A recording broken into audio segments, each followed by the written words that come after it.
Hi guys, welcome back to my channel. ಇವತ್ತಿನ ವಿಡಿಯೋದಲ್ಲಿ Chikkamagaluru district ಕೋರ್ಟಲ್ಲಿ ಹಲವಾರು ಹುದ್ದೆಗಳು ಖಾಲಿ ಇರುವಂಥದ್ದು, ಆ ಒಂದು ಹುದ್ದೆಗಳ ಬಗ್ಗೆ ಕಂಪ್ಲೀಟ್ ಇನ್ಫಾರ್ಮೇಷನನ್ನು ಈ ಒಂದು ವಿಡಿಯೋದಲ್ಲಿ ತಿಳಿಸ್ಕೊಡ್ತಾ ಹೋಗ್ತೀನಿ. ಎಲ್ಲೂ ಕೂಡ ವಿಡಿಯೋವನ್ನು ಸ್ಕಿಪ್ ಮಾಡಬೇಡ್ರಿ, ಕಂಪ್ಲೀಟಾಗಿ ನೋಡ್ರಿ. ಇನ್ನೂ ಕೂಡ ಯಾರೆಲ್ಲ ಸಬ್ಸ್ಕ್ರೈಬ್ ಆಗಿಲ್ಲ ಪ್ಲೀಸ್ ಸಬ್ಸ್ಕ್ರೈಬ್ ಆಗ್ರಿ. ಹಾಗೆ ಲೈಕ್ ಬಟನ್ ಕಾಣಿಸ್ತಿರುತ್ತೆ, ಲೈಕ್ ಮಾಡಿರಿ. ಲೈಕ್ ಮಾಡಿದ್ರಾ? ಬನ್ನಿ ಈಗ ಒಂದೊಂದಾಗಿ ನೋಡ್ತಾ ಹೋಗೋಣ. ಚಿಕ್ಕಮಗಳೂರು ಡಿಸ್ಟಿಕ್ ಕೋರ್ಟಲ್ಲಿ ಹಲವಾರು ಹುದ್ದೆಗಳು ಖಾಲಿ ಇರುವಂಥದ್ದು. ಸ್ಟೆನೋಗ್ರಾಫರ್ ಹುದ್ದೆಗಳು ಖಾಲಿದ್ದಾವೆ, ಟೈಪಿಸ್ಟ್ ಕಾಪಿಸ್ಟ್ ಅಂತಂದೇಳಿ ಹುದ್ದೆಗಳು ಖಾಲಿದ್ದಾವೆ, ಪ್ರೊಸೆಸ್ ಸರ್ವರ್ ಅಂತಂದೇಳಿ ಹುದ್ದೆಗಳು ಖಾಲಿದ್ದಾವೆ, P1 ಹುದ್ದೆಗಳು ಕೂಡ ಖಾಲಿ ಇದ್ದಾವೆ, ಟೈಪಿಸ್ಟ್ ಹುದ್ದೆಗಳು ಕೂಡ ಖಾಲಿ ಇದ್ದಾವೆ. ಒಟ್ಟು ಟೋಟಲ್ ಆಗಿ 61 ಹುದ್ದೆಗಳು ಇಲ್ಲಿ ಖಾಲಿ ಇರುವಂಥದ್ದನ್ನು ನಾವು ಗಮನಿಸಬಹುದು. ಒಂದೊಂದಾಗಿ ಈಗ ನೋಡ್ತಾ ಹೋಗೋಣ. ಆದೇಶ ಜಾರಿಕಾರರು ಅಂತಂದೇಳಿ 2 ಹುದ್ದೆಗಳು ಖಾಲಿ ಇದ್ದಾವೆ. ಈ ಒಂದು ಹುದ್ದೆಗೆ ಸ್ಯಾಲ್ರಿ ಎಷ್ಟಿದೆಪ್ಪ ಅಂತಂದರೆ 31,775 ರೂಪಾಯಿ ಬೇಸಿಕ್ ಪೇ ಸ್ಯಾಲ್ರಿನ ನೀಡ್ತಾ ಹೋಗ್ತಾರೆ. ಇದರ ಜೊತೆಗೆ TA DA HRA ಸೇರಿಕೊಂಡು 38,000 ಪ್ಲಸ್ ಸ್ಯಾಲ್ರಿ ಇವರಿಗೆ ಪ್ರತಿ ತಿಂಗಳು ನೀಡ್ತಾ ಹೋಗ್ತಾರೆ.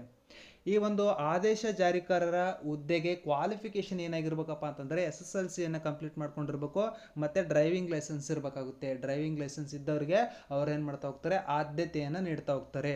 ಇದಿಷ್ಟು ಗಮನದಲ್ಲಿಟ್ಕೊಳ್ರಿ. ಒಟ್ಟು 2 ಹುದ್ದೆಗಳು ಖಾಲಿ ಇರುವಂಥದ್ದು. ಸಾಮಾನ್ಯ ಅಭ್ಯರ್ಥಿಗೆ 1 ಹುದ್ದೆ, ಪ್ರವರ್ಗ 2Bಗೆ 1 ಹುದ್ದೆ ಖಾಲಿ ಇರುವಂಥದ್ದು. ಒಟ್ಟು ಟೋಟಲು 2 ಹುದ್ದೆಗಳು ಪ್ರೊಸೆಸ್ ಸರ್ವರ್ ಹುದ್ದೆಗಳಿಗೆ ಖಾಲಿ ಇರುವಂಥದ್ದು. ಆ ಒಂದು ಹುದ್ದೆಗಳಿಗೆ ಆನ್ಲೈನ್ ಮುಖಾಂತರ ಅವ್ರೇನು ಮಾಡಿದ್ದಾರೆ, ಅರ್ಜಿಯನ್ನು ಕರೆದಿರುವಂಥದ್ದು. ಇದು ಪ್ರೊಸೆಸ್ ಸರ್ವರ್ ಬಗ್ಗೆ ಆಯಿತು. ನೆಕ್ಸ್ಟ್ ನೋಡೋಣ, ಟೈಪಿಸ್ಟ್ ಅಂತಂದೇಳಿ 6 ಹುದ್ದೆಗಳು ಖಾಲಿ ಇರುವಂಥದ್ದು.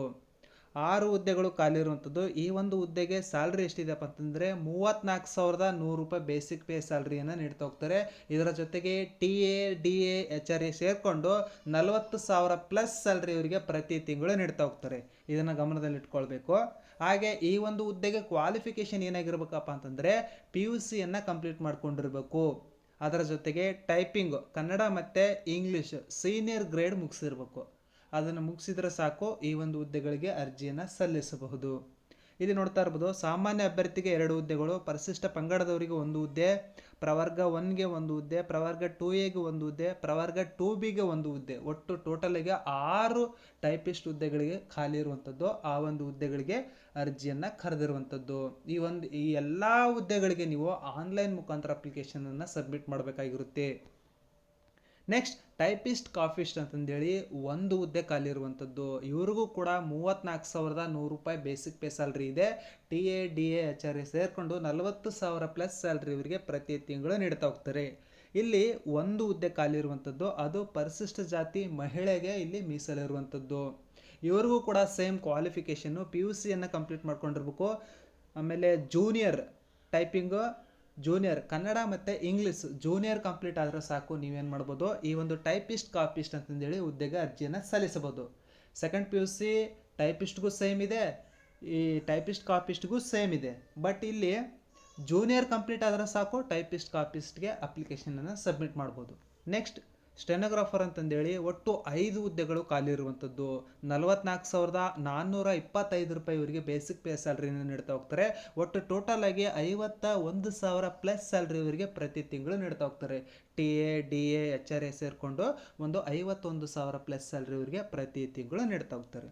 ಒಟ್ಟು 5 ಹುದ್ದೆಗಳು ಖಾಲಿ ಇರುವಂಥದ್ದು.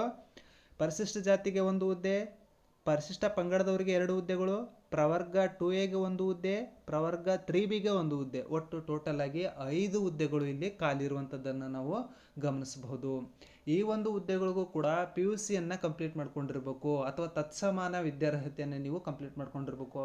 ತತ್ಸಮಾನ ಅಂತಂದರೆ ಡಿಪ್ಲೊಮಾ ಆದರೂ ಕಂಪ್ಲೀಟ್ ಮಾಡ್ಕೊಂಡಿರ್ಬೋದು, ITA ಪಾಸ್ ಆದರೂ ಕೂಡ ಬರುತ್ತೆ. ITA ಜೊತೆಗೆ ಇನ್ನೊಂದು NOC ಅದೇನೋ ಬರುತ್ತೆ, ಆ ಒಂದು ಸರ್ಟಿಫಿಕೇಟನ್ನು ಹೊಂದಿದ್ರೆ ನೀವು ಈ ಒಂದು ಹುದ್ದೆಗೆ ಅರ್ಜಿಯನ್ನು ಸಲ್ಲಿಸಬಹುದು.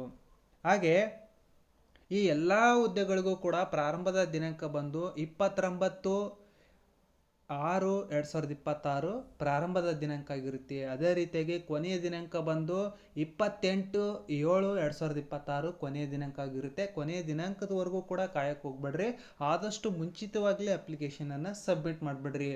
ಲಾಸ್ಟಲ್ಲಿ ಸರ್ವರ್ ಬ್ಯುಸಿ ಆಗುವಂತಹ ಸಾಧ್ಯತೆ ತುಂಬ ಇರುತ್ತೆ. ಈ ಒಂದು ಅಪ್ಲಿಕೇಶನನ್ನು ಸಬ್ಮಿಟ್ ಮಾಡಿ ಒಂದು ಪ್ರಿಂಟನ್ನು ನಿಮ್ಮ ಹತ್ರ ಇಟ್ಕೊಳ್ರಿ, ಇನ್ನೊಂದು PDF ಮಾಡಿಕೊಂಡು ನಿಮ್ಮ ಇಮೇಲ್ಗೆ ಹಾಕ್ಕೊಂಡು ಇಟ್ಕೊಂಡು ಬಿಡ್ರಿ.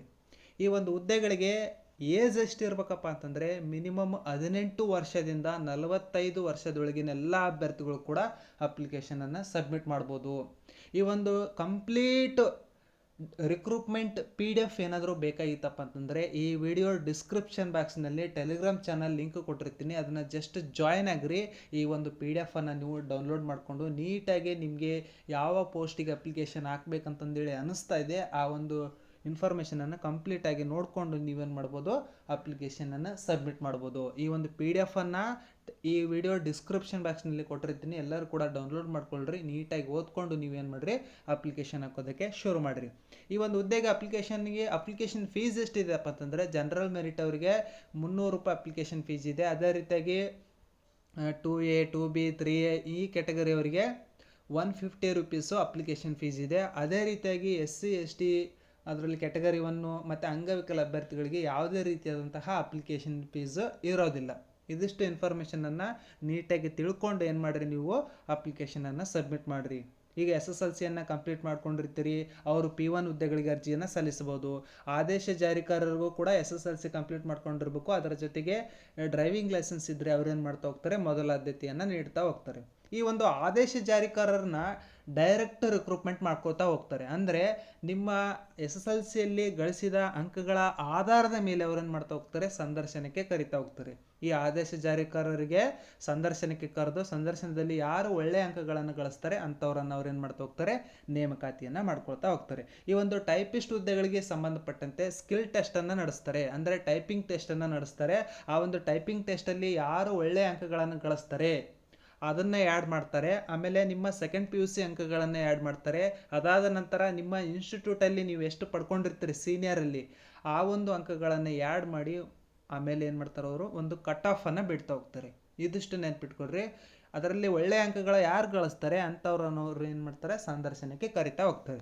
ನೆಕ್ಸ್ಟ್ ಟೈಪಿಸ್ಟ್ ಕಾಪಿಸ್ಟ್ ಅಂತಂದೇಳಿ ಈ ಒಂದು ಹುದ್ದೆಗೂ ಕೂಡ ಸೇಮು ನಿಮ್ಮ PUC ಅಂಕವನ್ನು ಆ್ಯಡ್ ಮಾಡ್ತಾರೆ. ಆಮೇಲೆ ಜೂನಿಯರ್ ಕನ್ನಡ ಮತ್ತು ಇಂಗ್ಲೀಷ್ ಸಬ್ಜೆಕ್ಟಲ್ಲಿ ನೀವು ಎಷ್ಟು ಅಂಕಗಳನ್ನು ಗಳಿಸಿದ್ರಿ ಅದನ್ನು ಆ್ಯಡ್ ಮಾಡ್ತಾರೆ. ಆಮೇಲೆ ಸ್ಕಿಲ್ ಟೆಸ್ಟಲ್ಲಿ ಎಷ್ಟು ಸ್ಕೋರ್ ಮಾಡಿದಿರಿ ಕನ್ನಡ ಮತ್ತು ಇಂಗ್ಲೀಷ್ ಎರಡನ್ನೂ ಆ್ಯಡ್ ಮಾಡಿ ಅವರು ಏನು ಮಾಡ್ತಾ ಹೋಗ್ತಾರೆ, ಕಟ್ ಆಫನ್ನು ಬಿಡ್ತಾ ಹೋಗ್ತಾರೆ. ಇದನ್ನು ಗಮನದಲ್ಲಿಟ್ಕೊಂಡು ನೀವೇನು ಮಾಡಬೇಕಾಗುತ್ತೆ, ಪ್ರಿಪೇರ್ ಆಗಬೇಕಾಗುತ್ತೆ. ನೆಕ್ಸ್ಟ್ ಸ್ಟೆನೋಗ್ರಾಫರ್ಗೂ ಕೂಡ ಸೇಮ್ ಇರುತ್ತೆ. ಸೆಕೆಂಡ್ PUC ಅಂಕಗಳನ್ನು ಆ್ಯಡ್ ಮಾಡ್ತಾರೆ. ಅದಾದ ನಂತರ ಸ್ಕಿಲ್ ಟೆಸ್ಟಲ್ಲಿ ಎಷ್ಟು ಗಳಿಸಿದ್ರೆ ಅದನ್ನು ಕೂಡ ಆ್ಯಡ್ ಮಾಡ್ತಾರೆ. ಅದಾದ ನಂತರ ನಿಮ್ಮ ಇನ್ಸ್ಟಿಟ್ಯೂಟಲ್ಲಿ ನೀವು ಸ್ಟೆನೋಗ್ರಾಫರು ಮತ್ತು ಟೈಪಿಂಗಲ್ಲಿ ಎರಡರಲ್ಲೂ ಕೂಡ ಎಷ್ಟು ಸ್ಕೋರ್ ಮಾಡಿದಿರಿ ಅದನ್ನು ನೋಡ್ಕೊಂಡು ಅವ್ರೇನು ಮಾಡ್ತಾ ಹೋಗ್ತಾರೆ, ಕಟ್ ಆಫನ್ನು ಬಿಡ್ತಾ ಹೋಗ್ತಾರೆ.